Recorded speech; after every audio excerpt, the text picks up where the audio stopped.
Thank you, Mr. Speaker. I appreciate that opportunity and the opportunity of being here.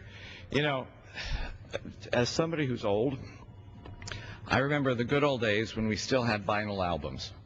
And if I wanted to buy a song, I had to buy the entire stupid record. Today, my kids tell me they have these neat things called iPods, in which if they want a song, all they have to do is download a song. They get to pick exactly what they want to.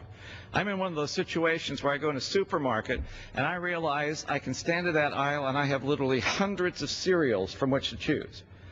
Or if I want to watch a movie, Netflix has thousands of options for me to choose. Or millions of songs I can download on. There are even 34 types of Eggo waffles. Our entire life is run with options and choices by American people. In fact, the only segment of our life in which the concept of options seems to have dissipated is with the government.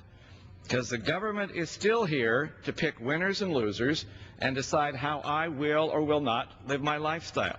The government is still here to try to go back to those halcyon days of the Carter administration where the government told you where to put your thermostat, how fast to drive, and on what days you could or could not get oil for your car, gasoline for your car. It's a lifestyle that happens to be there. We are dealing with a situation which may be, in essence, one of the biggest lifestyle changers we have ever had in this world with cap and trade. Because we're talking about carbon policy. And as was written in 2007, if you can control carbon, controlling carbon is a bureaucrat's dream.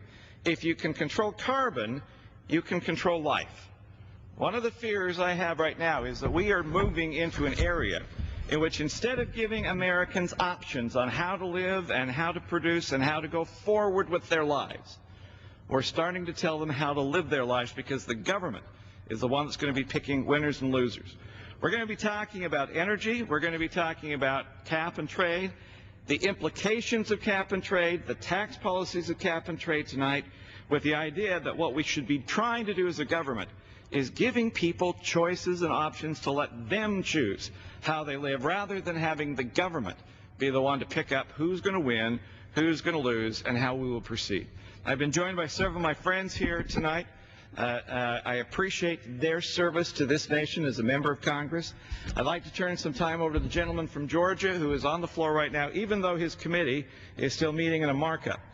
But I'd like him to have the opportunity of